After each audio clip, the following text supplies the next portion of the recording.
Well, it's official. We already knew that Oklahoma and Texas were coming to the SEC, but now we know when. It's going to be July of 2024, meaning not this upcoming football season, but next football season in the SEC. 16 teams and no divisions likely. A whole lot on that, the impending move, what went down, plus what we should expect the SEC to look like, especially for Tennessee. That and a whole lot more here on your Monday, Locked On Vols. You are Locked On Vols, your daily podcast on the Tennessee Volunteers. Part of the Locked On Podcast Network, your team every day.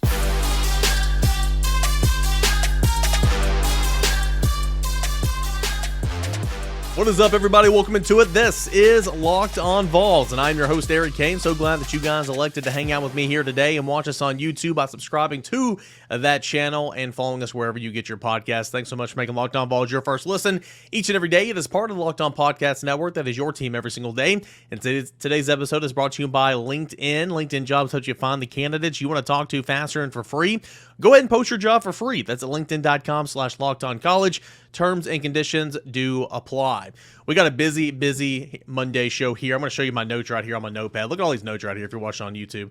Look at all these notes right here. Look at all these notes right here. We got tons and tons to get into. I love these type of shows because, not gonna lie to you, you guys probably know this as well. I mean, when you get into the off season, especially for the football off season, content creating can get difficult at times, right? So when you have news, especially big news like this, it just kind of gets you really, really excited. That adrenaline gets pumping. And, would have talked about this on Friday, but the news came out later on Thursday night, and I'd already recorded a Friday episode, and, quite frankly, I didn't have the time to go back and re-record. So figured you guys would still want to hear my takes on all of this, the SEC, Oklahoma, and Texas here on a Monday. What scheduling model do you want to see, and which permanent opponents do you want to see for Tennessee? That's the question of the day as well. Who do you want to see Tennessee's 3 permanent football opponents in the 6-3 SEC scheduling model? Who do you want those to be? Who do you want as Tennessee's 3 permanent football opponents in the 6-3 SEC scheduling model? That is the question of the day, and we're going to discuss that here in a little bit in segment 2. And then, of course, in segment 3, Tennessee basketball, man. What a rough stretch. I mean, really a rough stretch. Needed so many things to go right for that comeback. You got that comeback. Missouri needed like 5 things to happen for them to get that shot off. It happened, and lo and behold, they lose at the buzzer again. All that and more here on a Monday show. Okay, so Ross Dellinger, Sports Illustrated. Sports Illustrated's been all over this story from the get-go. Ross Dellinger's a really, really good reporter, really good at his job. He tweeted on a Thursday night later in the evening. He said, hey, the Big 12 and its TV partners have reached an early exit agreement with Texas and Oklahoma, sources tell SI Now.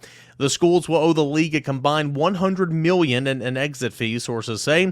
They will begin play in the SEC in 2024. So what that means is negotiations between the schools, Texas and Oklahoma, the Big 12 and its TV partners, primarily Fox. Of course, ESPN does do some of those games, but Fox would have the most to lose in this scenario because the ESPN, starting in 2024, will be the sole broadcasting partner for the Southeastern Conference. They reached a deal for 2024 in terms of an exit fee. In July of 2024, that's when they'll begin SEC and they'll play football in the SEC in 2024. They will become member institutions in the SEC by July of 2024. Texas and Oklahoma owe a combined $100 million to the conference. It's going to be about $50 million each. Before this negotiation, the last round of negotiations, it was going to be about $75 million apiece for each school, but this cuts it down by $25 million to $50, so a combined $100 million to the conference, and in turn, the conference is going to, much of that exit fee, that $100 million, is going to go to the 8 Big 12 legacy schools to offset the decrease in the 2024 value. So the 2024 revenue split for the conference shares by losing Texas and Oklahoma, that's going to go down. So a lot of this $100 million exit fee from these 2 schools are going to go to offset that decrease of the 8 legacy schools. Also, part of that's going to go to Fox. Fox is expected to receive additional inventory or compensation moving forward for 2024 and beyond, because again, between Fox and ESPN, who both broadcast some of the Big 12 right now, Fox has the most to lose because again, ESPN is going to be the sole broadcasting partner of the SEC beginning in 2024. Greg Sankey chimed in on it. He put out a statement Thursday night saying, quote, The Southeastern Conference learned today of the decision by the Big 12 Conference to alter the membership exit date for the University of Oklahoma and the University of Texas. We are continuing our preparation for this membership transition, and we look forward to welcoming the conference's new members and moving into the future as a 16-team league. The presidents and chancellors of the SEC previously voted with unanimous approval to accept the application of Oklahoma and Texas to join the conference on July 1st, 2025, and have now authorized the conference office to proceed with facilitating the transition of Oklahoma and Texas to become full members of the Southeastern Conference on July 1st, 2024. That was Greg Sankey on Thursday night. So look at this, man. We knew this was going to be a great possibility. We knew, at least in my mind, I knew that like the Big 12 had to get something, right? If you're going to wait until their deal expires in 2025, then you're not going to get anything, right? So why not negotiate, get some money before they leave, and kind of take care of yourself as well. Now, 2024, that football season, the Big 12 is already expanding, right? They've got Houston coming in. They got Cincinnati. They've got some other schools that they are expanding on. So they're going to play that entire football season with Texas and Oklahoma, or 2023, excuse me, pardon me. So it's going to be a kind of a bigger conference there, and then you're going to lose your two flagships, Oklahoma and Texas, following the 2023 academic year. And you're going to get them in there before football of 2024. So 2024 is shaping up to be a monstrous year in college athletics. So in 2024, the SEC will expand to 16 teams. The Big 12 will expand, or the Big 10, excuse me, is adding USC and UCLA. The college football playoffs is going from 4 teams to 12 teams, and ESPN will begin the sole TV partnership with the SEC. All that is happening in 2024. Again, in 2024, there will be 16 teams in the SEC. The Big 10 adds UCLA and USC, moving it to 12 teams. Moving it to, or just improving the conference, rather. I always forget how many teams are in there. Like the Big 12 didn't have like 10 teams, the Big 10 have 12 teams. It gets confusing with it not written out in front of you. The college football playoffs expand from 4 teams to 12 teams, and then ESPN becomes the exclusive broadcasting partner with the Southeastern Conference. 2024 is going to be a big year. And again, a lot of people listening, a lot of people watching, a lot of people following the story for months and months and months are saying, who cares? Why do you want mega conferences? Why do you want this? Is this the end of the NCAA? Yada, yada, yada. You're disrupting old rivalries. You're disrupting just the beautiful playing of the game and all that. Well, as we know, it always comes down to dollars and cents. Always comes down to it. For example, the expected revenue share in the SEC once Texas and Oklahoma get in there, and they're not going to get as much in the first year because, again, 2024 will be prorated because they're coming in for the back half of that year. But once all the dust settles and everything, when there's 16 teams in the conference, the expected revenue share for each member institution from the SEC is $70 million. Okay? For the fiscal year of 2021-2022, the revenue share for the 14 teams that are currently in the SEC was $49.9 million. So you're going up at least, $25 million, or almost $25 million, or almost $21 million. It's pretty incredible here when you kind of think about it, right?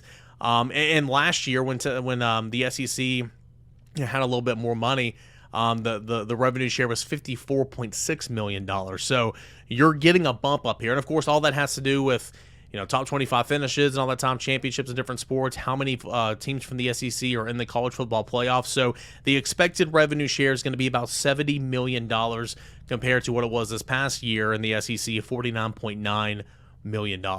That is why this is happening. Dollar signs, cents, they make the world go round, right? And this is no different. It makes too much sense to not do it. And think about this. I mean, if you're Northwestern to the Big Ten, I mean, adding on USC and UCLA, you're about to get paid, right? If you're USC or UCLA was averaging, I think, $29 million or $24 million in terms of revenue share from the Pac-12, and you're going to jump that up to probably 50 something by joining the Big Ten. It's a no-brainer. It's an absolute no-brainer. If you're a Vanderbilt here in the SEC that's not really pulling your own weight in the big revenue type sports, you're just like, hey, thanks, I'm going to collect that check, and still not make sports a priority on that university's campus. Dishing out and getting rid of the athletic communications department pretty much. It's abysmal over there at West High, if you want to call it that. So anyway, that was the big news Thursday night. Tennessee is going to have 2 more members of the SEC come July of 2024. The SEC is moving from 14 teams to 16 teams, as Oklahoma and Texas have negotiated with the Big 12 and its TV partner Fox for an early exit to leave the conference and then come on and play SEC football in 2024.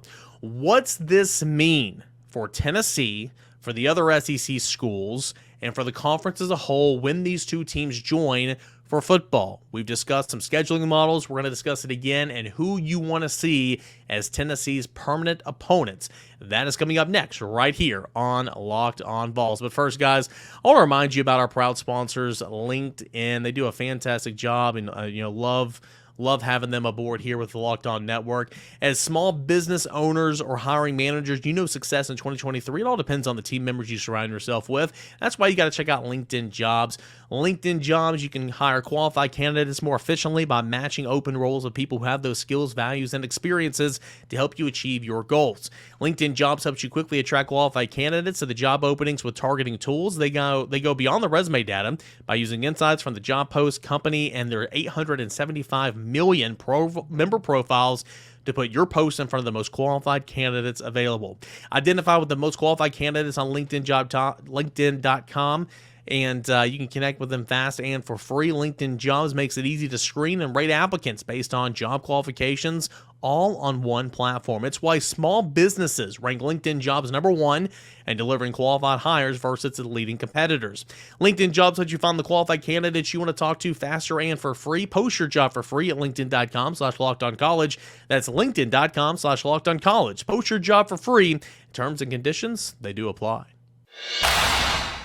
Hey everybody, welcome back into it, your Monday edition of Locked On Vols. Appreciate you guys for hanging out with us here today. Tomorrow is Mailbag Show, Twitter Tuesday. Any questions, any comments you guys have on Tennessee football, recruiting, basketball? Tennessee baseball starts up this weekend. Friday night is opening night from Phoenix, Arizona. Can't wait for that. Send them in at _Caner and at Locked On Vols. As always, we'll take your questions there and we'll answer them on tomorrow's show. Question of the day, and that leads us into our next topic here on a Monday. Who do you want as Tennessee's 3 permanent football opponents in the 6-3 SEC scheduling model? Okay, so with Texas and Oklahoma coming to the Southeastern Conference, we knew that the schedule was going to change, and likely the model was going to change. None of this is definite right now, but this is kind of all the talk, all the reports, and kind of in the direction that this is headed. Starting in 2024, again, this is not official, but there's likely to be no divisions in Southeastern Conference football. There's going to be no East. There's going to be no West. You're going to scrap the divisions. Likely, what we're leaning towards now is a 9-game conference schedule, but that's not definite. So the two options here with no divisions is going to be a 1-7 model, okay, or a 3-6 model, okay. The 1-7 model would be 8 conference games, which is, 8 conference games. And then no divisions, 1 permanent opponent, and 7 rotating opponents, meaning you would play one team every single year. So in Tennessee's case, it would likely be Vanderbilt. Tennessee would play Vanderbilt every single year, no matter what, and it would rotate all the other 14 teams from the Southeastern Conference. You play them once every 2 years. Okay. Now, in the 3-6 scheduling model, this would go up to 9 conference games, which again is more likely because if you're the biggest conference in the world, if you're 16 teams and you boast your chest and stick it out there and talk about how good you are and all the money you're making, then why are you not playing another conference game like the Big Ten is? Why? Okay. Plus, there's more money to be had, right? So again, this is likely going to be the 3-6 model. Or the 6-3 model, whichever way you want to spin that, which is 9 conference games, no divisions, 3 permanent opponents, and 6 rotating opponents. All right, so that's essentially you have 3 permanent opponents. So for Tennessee's case, for sake of argument, right now we'll say Vanderbilt, Alabama, Kentucky, and then you will rotate with 6 opponents every 2 years, meaning you would play the other teams in the SEC once every 2 years. Same with the 7-1 model.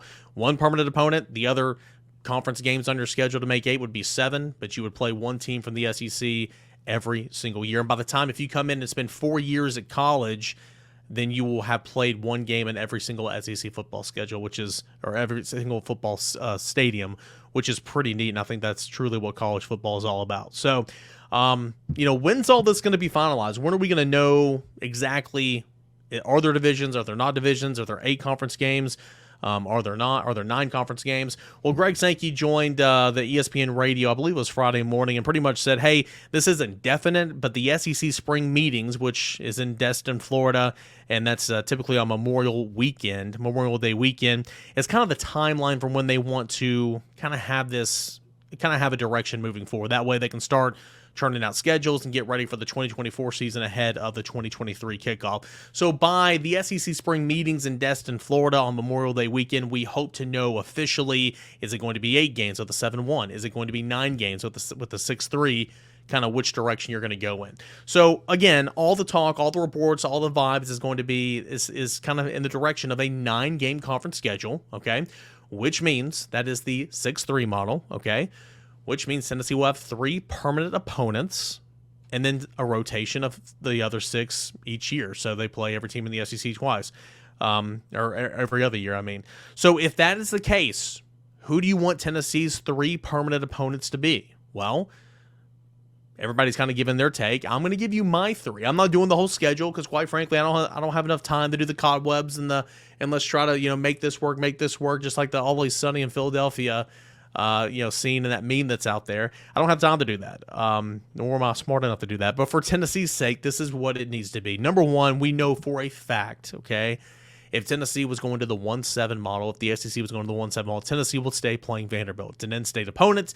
Tennessee's played Vanderbilt for over 100 years. That would happen. So it's only likely that in the 6-3 model, Tennessee would play Vanderbilt every year. So Vanderbilt's one. The second one would be Alabama. Historical opponents. You play them every single year.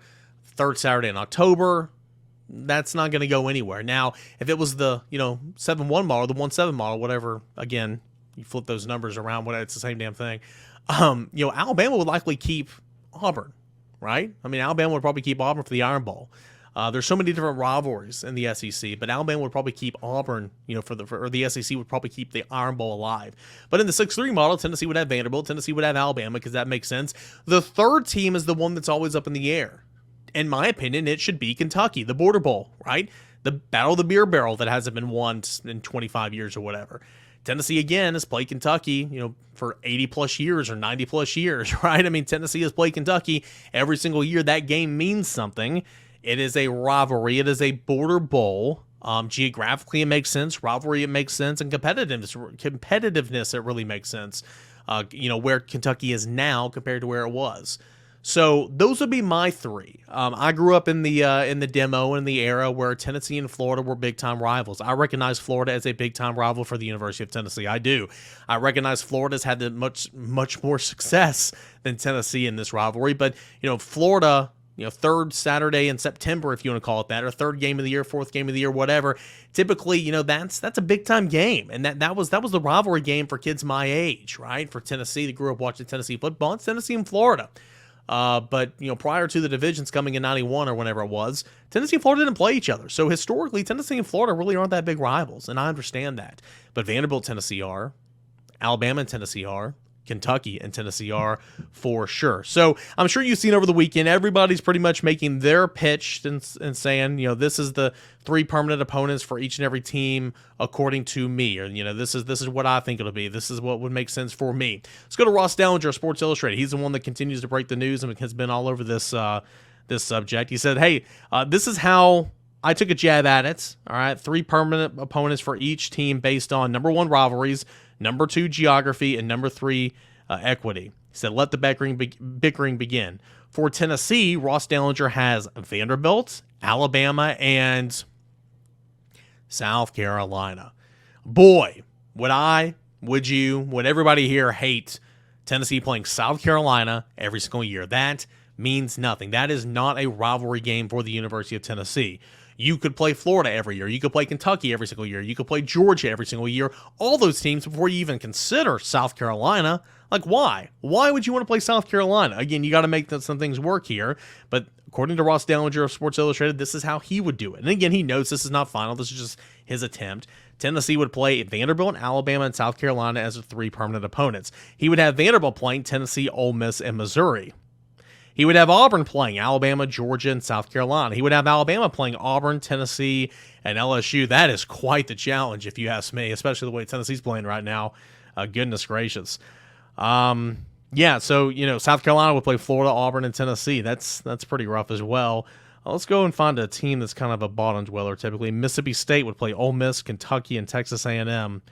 Texas would play Oklahoma, Texas A&M, and Arkansas. Oklahoma would play Texas, Missouri, and Florida. So it's kind of interesting there. This is Alan Taylor, Alan Taylor from The Athletic. He took a jab at it, and his 3 permanent opponents for Tennessee would be Alabama, Georgia, and Florida, which makes no sense. Again, why on earth are you not having Tennessee and Vanderbilt play football every single year? Alabama, Georgia, and Florida. I can promise you this right now, and if I'm wrong, I'll quit being the host here at Locked On Vols. Nobody saved this because, again, if Star Wars taught us anything, you never deal in absolutes. That's what it says to do. But I'll say it right now. If Tennessee doesn't play Vanderbilt in one of these models every single year, I'll quit my job because that's how confident I am. Tennessee and Vanderbilt will play every single year. So this model is quite silly. And again, I'm not making a model because it's a lot of hard work and people would ridicule mine like I'm ridiculing this one. But again, this is from Alan Taylor of The Athletic. And he's got Tennessee's 3 permanent opponents, Alabama, Georgia, and Florida. Makes no sense. Makes no sense at all. For the sake of conversation, Vanderbilt, he has Kentucky, South Carolina, and Ole Miss. Alabama's would be Auburn, Tennessee, and LSU. I mean, that's a pretty likely one if you ask me. There's a lot of people that are saying that one. So anyway, that's kind of what we're at right now. So there's going to be one. Somebody's going to be PO'd. Some school's going to think they have it out to get them, the SEC. It is what it is. But I think the one that makes the most sense in terms of geography, in terms of rivalry, in terms of equality, would be Tennessee playing Vanderbilt, Alabama. Could you get the, Vanderbilt sucks, Alabama's great. So, and historically, Alabama's had much more success than Vanderbilt. And Nick Saban's not going to coach at Alabama every single year. I recognize that. But again, that's why you take into account the rivalries. Vanderbilt, Alabama, and then Kentucky, who you played every year since, goodness gracious, there were horse-drawn carriages, right? That's what I would do. What say you? In the 6-3 SEC scheduling model, who would you want Tennessee's 3 permanent opponents to be? My answer is Vanderbilt, Alabama, and Kentucky. Do we have any Vanderbilt, Alabama's, Florida's out there? Do we have any Vanderbilt, Alabama's, Georgia's out there? Do we have anybody that's leaving off Vanderbilt or Alabama? I'd love to hear your arguments. I'd love to hear your comments. @_Caner and @LockedOnVols. Put a little hashtag Twitter Tuesday for tomorrow's mailbag show. All right, coming up next, we got to talk about it. Tennessee basketball. Yikes! Over the weekend, that was not great. But first, let me tell you about our friends over at Built Bar. Looking for a delicious treat but don't want all the fat and calories? Then you got to try a Built Bar. We just got through the holidays, and I know that your goal likely is to eat a little healthier this year. If you are like a lot of others that want to eat healthier but don't want to compromise those tastes, man, I've got the thing for you. You got to try Built. With Built, healthy is actually tasty. Seriously, they're so delicious, you won't think that they're good for you. They're perfect for that New Year's resolution. What makes Built Bar so good? Well, for starters, they're covered in 100% real chocolate. That's right, I said real chocolate. And they come in unbelievable flavors like churro, peanut butter, and coconut almond. I'm not sure how Built does it, but these bars taste like a candy bar while maintaining these amazing things for you. What's even better is they're healthy, only 130 calories, 4 grams of sugar, and a whopping 17 grams of protein. And now you don't have to wait around for the box. For years, I've been telling you to get these at Built.com. You can still do that. But now, all you need to do is go to your local Walmart or your Sam's Club distributor. That's right. Head to the nearest Walmart today. Walk into the pharmacy section. Grab a box of Built Bars. You can pick up a 4-bar box of cookies and cream, double chocolate and coconut puffs. Or you can go to your local Sam's Club. Run in and grab a 13-bar box with hit flavors like brownie batter and churro. You can thank me later. So, check it out at Built.com or now at your local Sam's Club or Walmart. All right, guys, we got a final segment here on this Monday show. Don't forget Twitter Tuesday, mailbag edition of the show. That's coming up tomorrow @_Caner and @LockedOnVols. Our last segment inspired the question of the day here on Locked On Vols. Who do you want as Tennessee's 3 permanent football opponents in the 6-3 SEC scheduling model? Texas, Oklahoma entering the SEC and will play football in the fall of 2024. That is exciting. But what's that mean for Tennessee and the other SEC teams moving forward? We've talked about that today. But now we're going to shift gears. We're going to go to the hardwood where Tennessee has fallen 86-85 to Missouri. Boy, oh boy, oh boy. Rough sledding. It's been a rough week for Tennessee basketball. There's no doubt about it. Back-to-back losses at the buzzer. That's devastating, right? Tennessee now falls to 19-6, 8-4 in the Southeastern Conference. Missouri, 19-6 as well, 7-5 in the Southeastern Conference.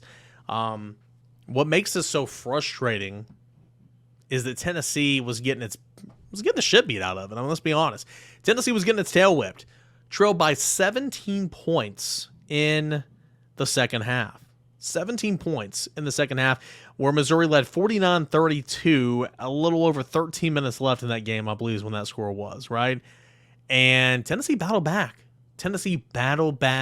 Got great play from Tyreek Key, who played 23 minutes off the bench, shot 6 of 13 from the field, made 5 3-pointers, a career high for Tennessee, and 23 points, played 31 minutes. That's a season high as well. He had 6 rebounds. He had 2 assists. Tyreek Key, in a game where Julian Phillips suffered a hip flexor and didn't return for the second half, in a game where Josiah Jordan-James didn't play in this basketball game, Tyreek Key off the bench played valuable minutes and played well for Tennessee. He played well against Vanderbilt as well. The thing about Tyreek Key is, can he be consistent? Because this entire season, he has not been consistent for Tennessee. He's not shot the ball well, and he's not shot enough, to be completely honest.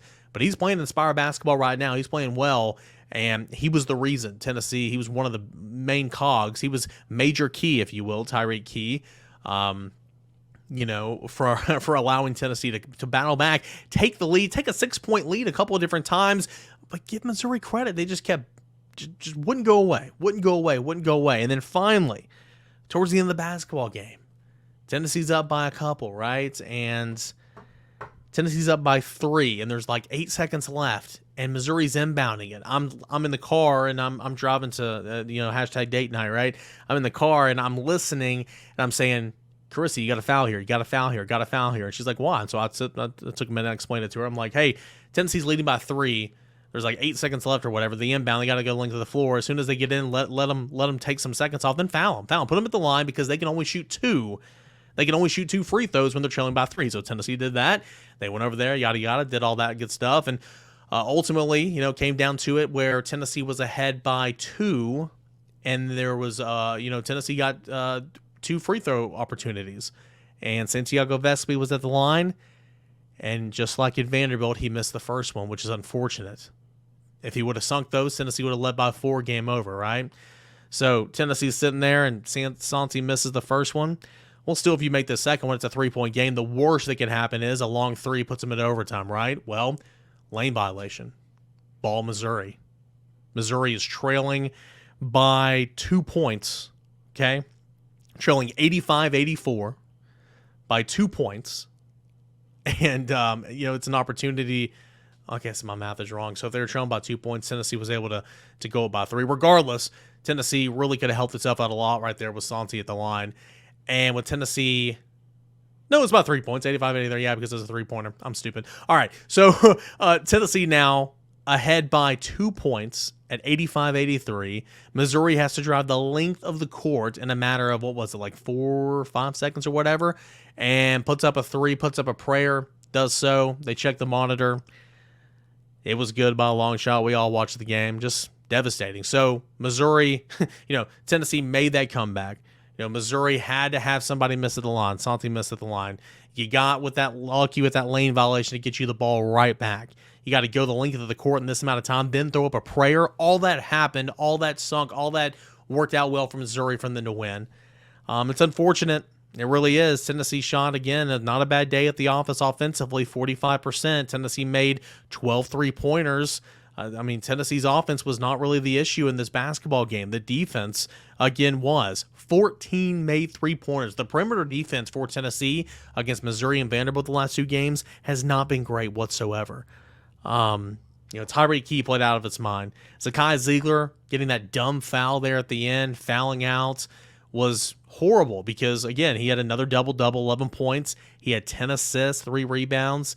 But fouling out there at the end was not great. It was not great because you need ball handlers. You need guys that can make free throws and guys who are smart and can play defense at the end of the ball game there. And Zakai Ziegler's foul there at the end was stupid. It was. Jonas Adu got the start. I thought Jonas Adu played pretty well. But I'll tell you what, I thought Toby Awaka played really well. 5 points, 7 rebounds, played 16 minutes. Jonas Adu played 20 minutes. I thought Olivier Comwall was not great, to be completely honest. And then poor Vescovi, right? Rick Barnes said after the game, Vescovi's hurting. He's won a lot of games for Tennessee, but he is hurting right now because of his free throw mishaps at the end of Vanderbilt and the end of this game against Missouri. It's not great. Tennessee basketball has really struggled this past 2-week stretch. Lost at Florida, humiliating fashion.